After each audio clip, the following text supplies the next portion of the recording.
안녕하십니까. 도마동 성당 보좌 김경수 바오로입니다. 지난 시간에 이어서 오늘도 또 대림 특강을 준비하게 되었습니다. 지난 시간 또 디지털 시대를 살아가는 우리의 또 모습에 대해서 한번 또 이야기해 봤고, 또 예수님의 유혹 사회에 대해서도 좀 더 깊이 있게 바라보는 시간을 가졌습니다. 오늘은 그 두 가지 내용을 기반으로 해서 또 지금 우리가 살아가고 있는 이 시대의 모습들, 그리고 우리가 받을 수 있는 유혹들, 그리고 또 우리가 좀 더 약할 수 있는 부분에 대해서 이야기를 나누어 보고, 또 방향성에 대해서 함께 고민하는 시간을 가지도록 하겠습니다. 저번 시간에 말씀드렸다시피 어떤 답을 내려드리거나 또 어떤 교리적인 내용을 또 그런 걸로만 이제 꾸미는 것이 아니라, 또 제 개인적인 체험과 또 그것을 기반으로 해서 앞으로 함께 나아가야 할 방향들을 좀 더 모색해 보고 또 탐구하는 시간이 되었으면 좋겠습니다. 네, 오늘날의 시대와 삶의 양식은 참 빠르게 변하고 있습니다. 이동성과 휴대성의 극대화는 계속되고 있고요. 우리는 이 디지털 기술을 이제 삶에 아주 가까운 곳에서 이용하고 있으며, 또 인터넷에는 항상 접속되어 있습니다. 어렸을 때 제가 인터넷을 접속할 때는 모뎀이라는 것을 썼었어요. 네, 기억하시는 분들이 있을 겁니다.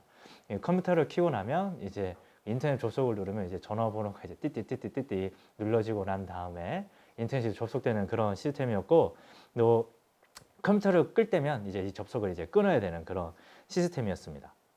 하지만 이제는 그렇게 할 필요가 없죠. 항상 이런 모바일 기기에 전원이 켜져 있으면 우리는 항상 접속 중에 그냥 있는 것이죠. 이제는 뭐 비행기를 탈 때가 아니면 뭐 인터넷 접속을 뭐 끊을 필요가 없는 시대입니다. 우리는 항상 접속해 있고, 이것이 오늘날의 당연한 삶의 양식이면서 새삼스럽게 강조할 필요도 없는 내용입니다. 그럼에도 지금의 모습이 예수 그리스도를 통해 새로워진 우리의 정체성을 살아가는데 득만 되느냐라고 할 수는 없습니다. 우리는 그 기술들을 최선을 다해서 이용하면서도 또 득이 되지 않는 부분들은 또 함께 성찰하고 어떻게 하면 더 좋은 방향으로 또 만들어 나갈지를 고민해야 하는 것이죠. 우리의 정체성을 교리적인 언어로 한번 풀어보면 여러 가지 말들이 있습니다. 하느님의 백성, 그리스도의 몸, 성령의 궁전, 성전. 예수님께서 하신 말씀을 통해서 우리의 그 정체성을 표현해 보자면 그리스도의 제자, 곧 예수님을 따라서 사는 사람들이라는 말로 표현해 볼 수도 있겠죠. 이 밖에도 수많은 말로 그 정체성을 정의해 볼 수 있겠습니다. 이러한 우리의 정체성이 우리 삶에서 보다 뚜렷해질 때 사실 신앙도 굳건해지지만, 이 정체성이 반대로 약해지면 신앙도 덩달아 약해진다는 사실을 우리는 기억해야 합니다. 오늘날 이 디지털 문화 속에서 밀접하게 이런 그 문화 속에서 밀접하게 컨텐츠들을 접하면서 체험하는 것은 참 좋은 컨텐츠들이 많다는 것입니다. 또 많은 신부님들, 또 많은 교구에서 또 신앙적인 또 컨텐츠들을 만들어내고 있고, 또 또 많은 사람들이 이 컨텐츠를 만드는 일에 뛰어들어서 또 양질의 컨텐츠들, 또 그 퀄리티가 상당히 이제 높아지고 있다는 것도 분명한 사실입니다. 그러나 그 반대의 극부들도 항상 있죠. 가시적이고 즉각적이면서도 좀 일시적인 소비를 위한 그런 컨텐츠들도 분명히 많이 늘어가고 있다는 사실을 우리는 알게 됩니다. 눈길을 보다 더 빨리 끌 수 있는 것, 그리고 즉각적으로 소비할 수 있는 것, 일시적으로만 시간을 쓰는 것. 그래야 새로운 것을 다시 찾고 또 새로운 것에 빠지고 소비하는 시간을 가질 수 있기 때문에 이러한 경향들은 또 많이 늘어가고 있는 추세입니다. 예전에도 이러한 것들이 없진 않았어요. 방송을 통해서도 이러한 부분들이 없진 않았고, 또 일상 안에서도 또 다른 곳에서 분명 찾을 수 있었지만, 그럼에도 이 디지털 기술을 통해서 보다 더 그러한 내용들이 가까이 다가왔다는 것은 부정할 수 없는 사실입니다. 또 우리 또한 그렇다 보니 더 빨리 접근할 수 있다는 사실이 예전과는 달라진 모습이죠. 접근성과 속도의 비약적인 발전이 득이 되기도 하지만 또 아닐 때도 있다는 것입니다. 유튜브를 하거나 이런 걸 해보면 그 옆에 수많은 링크들이 붙어 있죠. 컨텐츠 옆에 붙어 있는 수많은 또 다른 링크들을 타고 또 돌아다니다 보면 어느샌가 시간이 순식간에 지나가 있죠. 그렇다 보면 목적지를 향해 간다기보다는 그저 좀 뭔가 망망대해를 떠다니는 표류한다는 그 느낌들이 우리 안에 훨씬 더 많이 자라납니다. 그래서 내가 뭐 했지? 네, 이런 느낌들이 우리 안에 더 많이 생겨나는 것이죠. 그리스도인의 이 정체성의 기반은 사실 이와 같은 일시적이고 즉각적인 것과는 거리가 있습니다. 지속적이며 항구한 덕들, 네, 성덕이라고 부를 수 있는 성덕으로 완성되는 그 덕들, 이 덕들이 신앙인의 그 정체성이 기반이 되고 우리가 나아가야 할 방향을 제시해 주죠. 예수님께서 보여주신 사랑은 바로 이와 같은 덕들을 기초로 해서 자라나고 풍요로워집니다. 우리가 스트레스를 풀고 때로는 웃음을 주고 또 잠깐 쉬어갈 수 있게 해주는 이런 여러 컨텐츠들이 그 자체로 악이라고 할 수 있는 것도 아니고요. 또 그것을 보는 것이 죄라고 할 수는 없습니다. 그럼에도 이러한 내용들이 자아 실현을 방해하고 우리를 제자리 걸음하게 만들며 앞으로 나아가지 못하게 한다면 우리는 방향성을 잃고 헤매고 있는 것이죠. 그리스도인이 가지고 있는 정체성들은 덕들이 자라나고 성장하는데, 네, 그리고 일시적이고 즉각적인 것들이 그 방해 요소가 될 수 있으며 길을 잃게 할 수 있다는 사실을 항상 염두에 두고 있어야 합니다. 그러므로 디지털 문화 속에서 우리가 방해를 받고 있다면 이 문화 속에 있는 일부분이 우리에게 유혹이 될 수도 있다는 사실을 항상 자각하고 있어야 됩니다. 스트레스를 풀고 재미를 느끼고 웃고 쉬어가는 것이 나쁜 것은 아니지만 유혹은 꼭 나쁜 것을 통해서만 들어오는 것이 아님을 기억해야 합니다. 좋은 것들로 우리를 충분히 나태하게 만들 수 있고요. 방향을 잃게 할 수 있으며 우리 안에 있는 이 사랑을 변질시킬 수도 있고요. 약하게 만들 수도 있습니다. 디지털 문화 속에서 우리는 어떻게 되어가고 있는가 스스로가 성찰을 볼 필요가 있는 것이죠. 말씀드린 대로 그리스도인의 이 정체성은 지속적이고 항구한 덕들 속에서 자라나는 이 사랑 속에서 계속해서 뚜렷해지고 분명해지는데 이 과정은 뭐 한순간에 팍 끝나는 것이 아니라 이 성장의 과정을 요구합니다. 이 성장의 과정 속에서 하나의 전환점이 일어나는데요. 그것은 바로 받는 것에서 이제 주는 것으로의 전환점입니다. 계속해서 받다가 주는 것과 받는 것이 또 동시에 일어나기도 하지만 그리고 이 전환점을 지나가고 나면 주는 것이 더 많아지는 순간들이 오게 되는 것이죠. 그러므로 이 정체성의 확인은 받는 것을 통해서 확인된다기보다는 어느 정도 성장한 후에는 주는 것으로 확인합니다. 마치 예수님의 그 모습과 비슷하죠. 그런데 2011년도에 베네딕토 교황님의 이 홍보주일 담화를 보면 참으로 인상적이고 또 예언자적인 내용들을 엿볼 수 있습니다. 이 디지털 커뮤니케이션은 몇 가지 전형적인 한계를 지니고 있습니다. 곧 소통의 일방성, 자기 내면 세계의 일부만을 전달하려는 경향, 자칫 자아 도취에 빠질 수 있는 자기 허상을 만들어낼 위험 등이 바로 그것입니다. 네. 이 디지털 시대를 살아가면서 우리는 이 기술을 소통의 창구로 이용할 수 있고 또 이 소통 창구를 통해서 이 관계 형성이 가져다주는 이로움을 결코 무시할 수 없습니다. 이 코로나 시대에 우리가 또 대면으로 만나지 못했을 때 이 디지털 기술로 이루어지는 비대면의 또 그 기술을 비대면을 통해서 우리는 더 많은 만남을 또 이루어 나갔죠. 또 그것이 있었기에 또 우리가 이 시기를 어느 정도 잘 견뎌왔다고 또 생각합니다. 그러나 한편으로는 그 안에서 이루어지는 관계들의 형태가 우리의 정체성을 온전히 가꾸어 나가게 해주기보다는 자신의 좀 그릇된 경향을 강화하거나 한 부분만을 또 극대화하려는 그런 모습을 또 띠고 있고요. 자신의 존재를 한 부분으로 축소시키거나 일부만을 보여주려는 시도로 이루어진다는 사실을 또한 우리는 잘 알고 있습니다. 거짓으로 꾸며져 있는 이 소셜 미디어들의 이 계정들은 사실 극단적인 얘기도 합니다. 하지만 새로운 미디어 안에서의 소통은 정체성의 약화로 이루어지게 되면 우리는 주기보다는 확인하려고 하고 타인을 통해서 또 우러나오는 마음에서 다가가기보다는 자꾸 그 사람들의 반응을 통해서 나를 자꾸 채우려는 경향으로 이어지게 되죠. 사실 타인의 시선에 그 더 확신의 무게를 두게 되는 것입니다. 내 안에 우러나오는 확신들이 조금씩 줄어들게 되죠. 저도 이런 SNS 종류의 활동을 지금은 하지 않고 있는데 아마 제 기억으로는 신학교 5학년 때까지 제가 했던 것으로 기억하고 있습니다. 하지만 그 활동을 통해서 제 안에 뿌리 내리고 있는 경향들을 계속해서 성찰하고 바라보다 보니 저 개인적으로는 모든 분들이 그렇지는 않지만 저 개인적으로는 바로 이 베네딕토 교황님께서 말씀하셨던 경향들이 제 안에서 강화되고 있는 것들을 저 스스로 확인했기 때문에 그 신학교 5학년 때부터는 이제 SNS 활동을 다 이제 중단하고 지금 이제 잘 이제 어떤 것도 하지 않고 지내고 있죠. 이와 같은 경향들은 우리 안에서 지속적이고 항구하게 이루어지는 일들에 대한 의심을 가져오기도 하고요. 한편으로는 불안과 두려움을 통해서 지속적으로 자신을 확인하려는 마음의 움직임을 불러일으킵니다. 나도 모르게 반응을 살피는 거죠. 댓글을 확인하게 되고 누가 올리는 그 글들을 나도 모르게 계속 신경 쓰게 되는 겁니다. 알림을 자꾸 기다리게 되는 그런 모습도 있을 수 있죠. 자신도 모르게 확인을 받기 위해 보여주고 인정받기 위해 표현하는 것입니다. 그래서 그 사람의 내면을 잘 들여다보면 사랑이 아니라 불안이 바로 불안감이라는 것이 내가 보여지는 것, 보여주는 것에 원동력이 되고 있음을 들여다볼 수 있죠.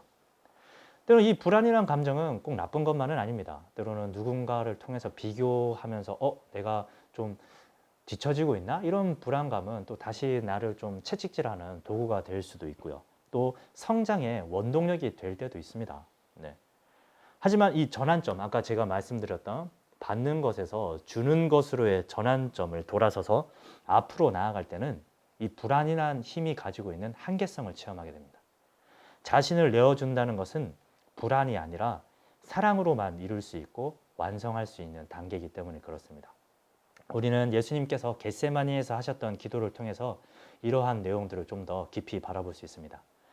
이 기도 속에서 예수님께서는 두려움을 느끼셨던 것 같아요. 분명하게 두렵다, 산란하다라고 표현하시지만 엄청 그런 것들을 우리가 감정적으로 느낄 수 있는 부분은 없습니다. 그럼에도 분명 우리는 그분 내면의 두려움을 만날 수 있지만 한편으로 사랑으로 극복하시는 모습 또한 만날 수 있어요. 그분은 그 기도 속에서 자신을 십자가 희생 제물로 내어주시기 위해서 당신 안에 있는 하느님 아버지를 향한 사랑을 다시 한번 확인하셔야 했습니다. 두려움은 십자가를 피하게 했지만 사랑은 십자가를 지고 나갈 수 있는 힘이 된다는 것을 명확하게 보여주시죠. 그래서 제 뜻대로 마시고 아버지 뜻대로 또 하시라는 그 예수님의 말씀은 이 두려움을 넘어선 당신 사랑의 확인이기도 합니다. 마지막으로 앞서 말씀드린 이런 또 경향들은 우리 안에서 거짓된 모습을 또한 만들어내기 쉽죠. 이 불안감, 또 이런 또 두려움들은 우리 안에서 거짓된 모습을 만들어냅니다. 누군가는 이 거짓된 모습이 커서 드러나기도 하지만 누군가는 크지 않아서 감추어져 있기도 합니다. 한편으로는 또 자기 기만으로 감추어져 있는 경우들도 있죠. 내가 자선을 베풀 때에는 오른손이 하는 일을 왼손이 모르게 하여라 라는 마테오복음 6장 3절의 말씀이 있습니다. 이 말씀을 통해서 사랑의 참된 방향은 사실 드러나는 것이 아니라 드러나지 않아도 실천할 수 있는 성실함의 덕에 있다는 것을 알게 됩니다. 보여주는 것 자체가 악이나 죄는 아니지만 보여주는 행위를 통해서 들어오는 유혹들도 있다는 것을 저는 사제 생활을 통해서 잘 알고 있습니다. 아마 이러한 유혹들은 신자분들보다는 사제인 제가 더 많이 느끼고 또 많이 넘어가는 또 유혹이 아닐까 싶어요. 왜냐하면 사제는 어쩔 수 없이 그 공적인 신분을 가지고 있고 자연스럽게 드러나기 때문입니다. 하지만 더 많이 인정받고 드러나는 것 속에서 더 많이 인정받고 더 많은 신자들의 관심과 사랑을 받고 더 많은 이들에게 거룩하다는 말을 들을 수 있는 환경은 분명히 유혹이 들어오는 통로가 될 수 있다는 것을 저는 삶으로 체험하고 있고 아마 많은 사제분들께서 또 동시에 체험하고 있는 유혹이 아닐까 합니다. 예수님께서도 또 바리사이나 민족의 그 지도자들에게 말씀하실 때 드러내놓고 하는 행위들을 또 비판하셨죠. 어찌 보면 그 비판에서 자유로울 수 없는 것이 또 우리 사제들의 모습이 아닐까도 생각합니다. 그 안에는 또 두려움도 있지만 또 교만이라는 녀석도 작용하고 있습니다. 높아져 있는 나 자신이죠. 떨어지길 두려워하고 부서지길 무서워하는 또 마음입니다. 보여지는 모습은 겸손하고 성실하고 헌신적입니다. 그러나 이러한 아름다움의 모습의 방향이 사랑이야 라는 나만의 착각을 가지고 살아갈 때도 분명히 있죠. 이것을 알아내기란 생각보다 쉽지 않아요. 네, 이 착각이 너무나도 교묘하기 때문입니다. 실제로는 사랑하는 자체에서 그 기쁨을 느끼는 것이 아니라 자신이 높아지는 것에 더 기쁨을 느끼고 있음을 보게 됩니다. 그래서 사랑하는 행위 그 자체에서 얻는 기쁨보다는 사랑하는 행위가 끝난 후에 오는 반응들에 더 큰 기쁨을 느끼고 더 짜릿함을 느낄 때 네, 그때는 아 내가 그 유혹에 참 지금 넘어가고 있구나 라는 것을 네, 또 알아채야 돼요. 그리스도인의 확고한 정체성에 머물고 있는 것처럼 보이는 바로 이러한 유혹에서 우리는 사실 벗어나야 하는 것이죠. 네. 만약 그렇지 못하다면 우리는 반석이 아니라 모래 위에 집을 짓고 있는 것입니다. 언제 무너져도 이상할 것이 없습니다. 그러나 이는 결코 드러나는 것으로 판단할 수 없습니다. 아까 말씀드렸듯이 교묘하기 때문이에요. 하느님과의 내밀한 기도 생활과 성찰을 통해서 스스로 발견할 수 있고 자신과의 깊은 만남을 통해서만 알아차릴 수 있습니다. 근데 하지만 이마저도 또 쉽지 않다고는 생각해요. 지금의 이 새로운 미디어 시대가 가져다주는 이 특성 때문입니다. 오늘 이 주제를 제가 열면서 이제 지난 시간 광야에서 유혹을 받으시는 예수님에 대한 이야기로 시작했습니다. 또 이와 같은 예수님의 삶이 우리 안에서 쉽게 얻을 수 있는 순간인가? 네, 성찰의 시간과 길게 또 자신을 바라볼 수 있는 시간이 우리 삶에서 쉽게 얻을 수 있는 또 시간인가라고 하면 아닐 수 있다는 또 의문이 같이 드는 거죠. 한병철님의 이제 시간의 향기라는 책에서 이러한 말을 한번 발견했는데요. 읽어드리겠습니다. 새로운 미디어, 네, 디지털 이 미디어입니다. 새로운 미디어는 공간 자체를 철폐한다. 하이퍼링크는 길을 없애버린다. 전자우편은 산과 대양을 정복할 필요가 없다. 그것은 중략입니다. 바로 눈으로 달려든다.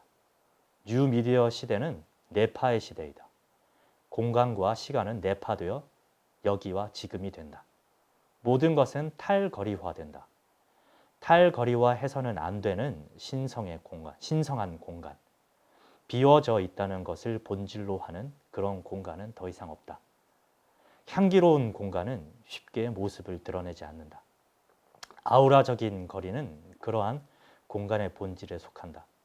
사색적인 그리고 머무르는 시선은 탈거리화하지 않는다. 이 속도가 극대화된 공간의 이 제거와 이 탈거리화는 머무름을 사실 쉽게 허락하지 않습니다. 이 여정이라는 것을 한번 생각해 보면 좀 쉽게 이해할 수 있죠. 예전에는 뭐 출발지와 목적지 사이에 긴 시간들이 존재했고 또 그 시간들은 하나의 머무름을 형성해주고 사색과 또 많은 성찰거리를 제공해 주었습니다. 하지만 디지털 시대는 사실 이런 여정이라는 것이 사실 그 안에서는 존재하지 않죠. 키고 보면 끝입니다. 네. 그러다 보니 우리가 내적인 시간을 가진다는 것이 이 시대에 또한 또 얼마나 어려운 일인가를 한번 돌아보게 돼요. 이 내적인 여정 중에 이 머무름은 의미를 찾게 하고 때로는 뒤를 돌아보게 해주고 혹은 앞으로의 방향을 다시 잡게 해줍니다. 이 시간을 쉽게 허락하지 않는 미디어의 환경은 때때로 우리의 삶의 의미를 약화시키고 또 나 자신을 돌아보지 못하게 하며 방향을 상실하게 합니다. 만약 우리가 지금 그와 같은 상황이 있다면 우리는 사실 뭐 유혹에 빠져서 죄를 지은 것은 아니지만 또 그 유혹에 빠져서 유혹이라는 것에 의해서 정체성이 약화되고 있는 길을 걷고 있는지도 모릅니다. 우리는 또 이러한 것들을 잘 유념해서 바라봐야 하겠습니다. 네, 그럼에도 불구하고 우리는 이러한 미디어 환경의 어려움 속에서도 분명 이 머무름과 성찰과 하느님을 만나는 시간을 스스로가 만들어내도록 노력해야 합니다.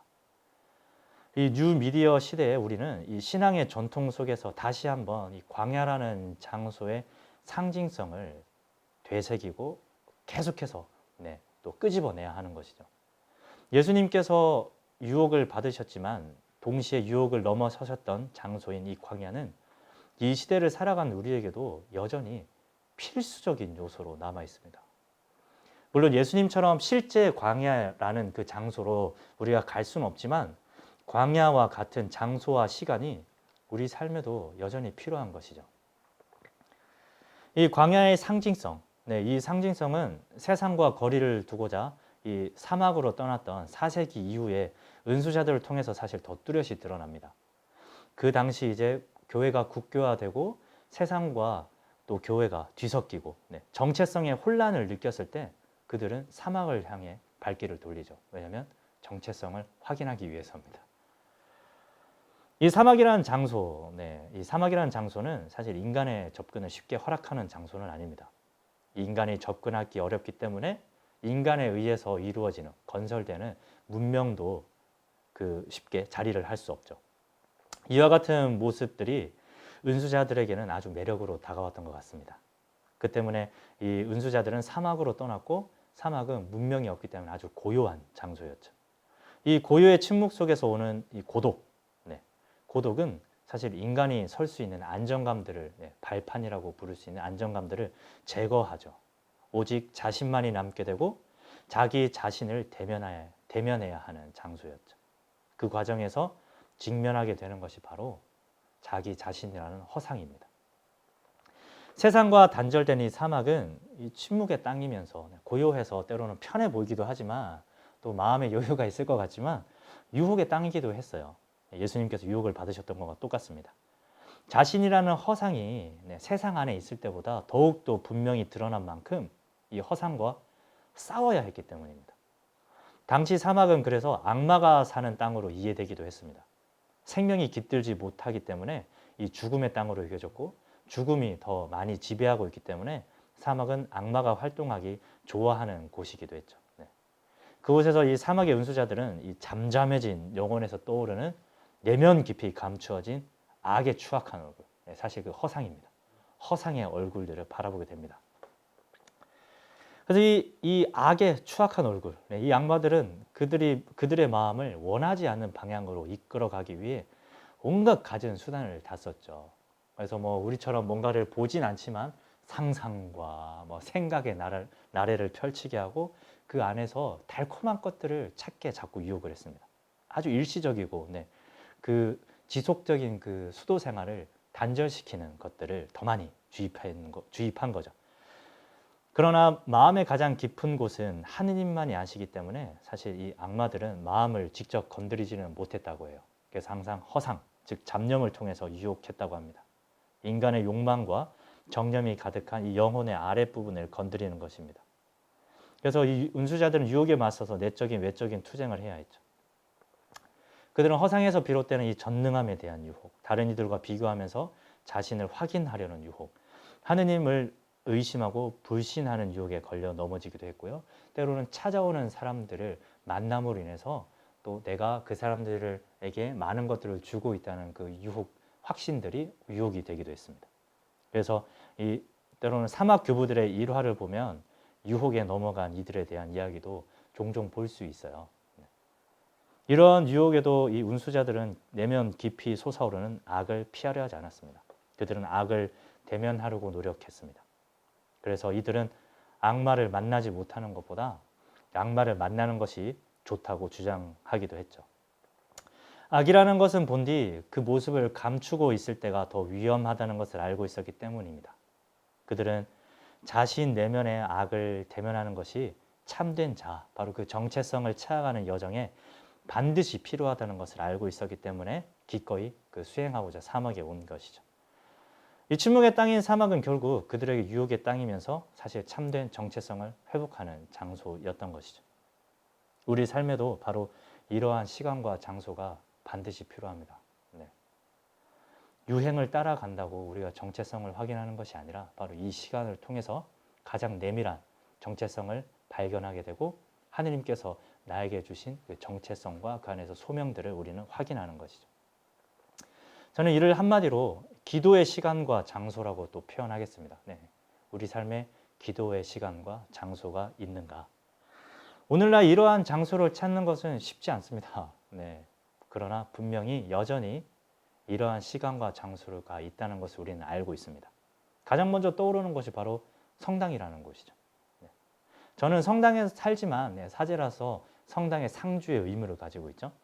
성당에서 살지만 이 성당만이 가져다주는 이 분리된 느낌, 참으로 고요하고 안식을 주는 느낌을 좋아합니다. 네. 그 느낌은 사실 다른 곳에서는 쉽게 느낄 수 없는 느낌이기 때문이죠. 도심 한가운데 이 성당이라는 장소가 있지만 분명히 그 안으로 문을 열고 들어가면 세상과는 내적인 거리가 있으며 또 비워져 있고 신성함이 그 안에 머무르고 있습니다.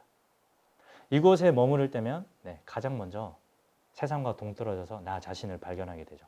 이 자리에 지금 앉아있는 나, 오늘 하루를 나는 어떻게 살았는지, 막 휩쓸려 살아왔지만 또 어떻게 또 지나왔는지 모르는 나, 그리고 오늘 하루를 돌아보며 어디로 다시 발걸음을 옮겨야 하는지를 바라봅니다. 물론 이 과정이 우리는 혼자 이루어진다고 말할 수 없어요. 주님께서는 나의 하루를 어떻게 바라보셨는지, 또 내가 어디를 향해 가기를 바라시는지 그분과 함께 묵상합니다. 그리고 그 안에서 주님께서 나에게 주신 은총들, 은총이라서 뭐 능력들이나 재능만을 의미하는 것이 아니죠. 우리가 성령 칠은이라고 말할 때 단순히 그런 재능과 능력을 의미하는 게 아니듯이 또 우리 삶 안에 필요한 사랑, 뭐 온유함, 친절함, 뭐 이런 모든 것들을 다 포함합니다. 바로 그것이 내 안에 어떻게 자리하고 있는지를 발견하는 것이죠. 또한 그 안에서 우리는 뭐 묵상을 또 해볼 수 있습니다. 바로 예수 그리스도의 삶이 우리 삶의 이정표가 되는 것이죠. 이 과정 속에서 그리스도의 정체성이 나에게도 계속해서 전해지고 있다는 것을 알게 되고 내 안에서 계속해서 실현되고 있음을 느낍니다. 지금 바로 그 기도와 기도의 시간과 장소가 없다면 사실 지금의 나 자신도 없구나라는 사실을 강렬하게 체험할 수 있는 것이죠. 그리고 이를 또 우리가 잘 알고 있을 때 성당만이 반드시 세상과 거리를 둘 수 있는 장소라고만은 말할 수 없습니다. 사실 우리가 기도하고 머무를 수만 있다면 성당이 아닌 모든 것이 또 이 기도의 장소와 시간이 될 수 있는 것이죠. 그것이 뭐 차 안이 될 수도 있고요. 혹은 걸어가는 길 위가 될 수도 있습니다. 저는 코로나 시대 때는 또 이제 신자분들도 사실 자주 만나지 못하고 또 접촉도 많이 피해야 하기 때문에 성당 옥상에서 걸으면서 기도하는 걸 참 좋아합니다. 왜냐하면 제가 우선 수련이 좀 부족해서 앉아서 기도하는 것은 좀 좀이 사실 좀 쑤셔요. 그리고 삶의 에너지를 좀 발산해야 되기 때문에 좀 걸으면서 좀 육체적인 에너지를 쓰고요. 그리고 저희 성당 옥상에 내려가다 보면 옥상에 올라가다 보면 여기 태평동부터 해가지고 저쪽 쭉 대전 시내가 한눈에 잘 들어옵니다. 그래서 세상을 바라보지만 내가 세상과 좀 동떨어져 있구나, 지금 동떨어져서 기도하고 있구나라는 느낌도 또 가질 수 있고요. 또 세상과 거리를 둘 때 또 놀라운 것은 제가 뭐 그러려고 한 것은 아닌데 오히려 세상을 위해서 더 기도하게 된다는 것을 저 스스로 느끼게 됩니다. 예를 들면 우리가 뭐 세상 안에서 바쁘게 살아가고 또 일하고 또 시간에 막 치여서 뭔가를 할 때 기도할 마음이 생기지 않지만 또 때로 이 여유로움들을 느낄 때 또 기도할 수 있는 시간과 장소를 가질 때 기도하는 마음이 저절로 생겨나는 것처럼 오히려 제가 더 분주하고 사목으로 분주하고 바쁠 때는 기도하기 어려웠다고 생각하는데 오히려 세상과 거리를 두니까 세상을 위해서 더 기도하게 된다는 것을 새삼 깨닫게 되는 것이죠. 그리고 뭐 그 기도 안에서 내가 또 세상을 위해서 무엇을 할 수 있을까 또 한편으로 또 고민하게 되죠. 또한 눈에 보이지 않았던 많은 사람들로 보입니다. 사제관 안에 있었을 때 보이지 않았던 우리 주변의 이웃들, 그래서 옆집에 사는 아저씨들, 아주머니들, 또 출근 시간에 또 저희가 뭐 아침에 일어나서 이제 뭐 제가 출근할 필요는 없으니까요. 그 시간에 일어나서 또 기도를 하고 있으면 또 출근하는 학생들, 또 출근이래요. 학교 가는 학생들, 출근하는 사람들, 일을 시작하는 사람들이 있습니다. 그러면 그 한 명 한 명을 위해서 또 그 하루 안에 축복이 있기를 바라는 것이죠. 지금까지 이렇게 제가 준비한 내용들을 다 마쳤습니다. 이 안에서 우리가 나가야 될 방향들, 또 우리가 또 어떻게 하면 또 신앙생활을 더 잘할 수 있을까라는 고민들이 지금까지 저의 이 강의 내용에 담겨 있었는데요.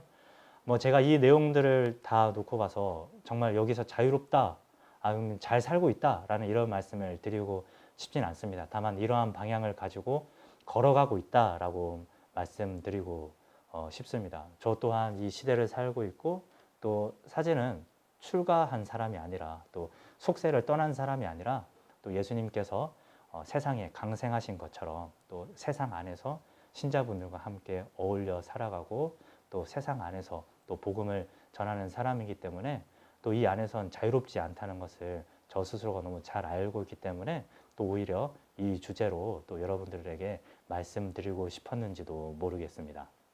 그래서 여러분들께서도 제가 말씀드렸던 내용들이 또 성찰의 하나의 주제가 되기를 또 희망하고요. 여러분들에게도 또 저에게도 앞으로도 계속해서 이런 성찰의 주제들이 계속해서 더 깊어지고 또 성숙해서 또 예수님께서 저에게 주신 그 정체성을 잘 지켜나갈 수 있도록 노력하도록 하겠습니다.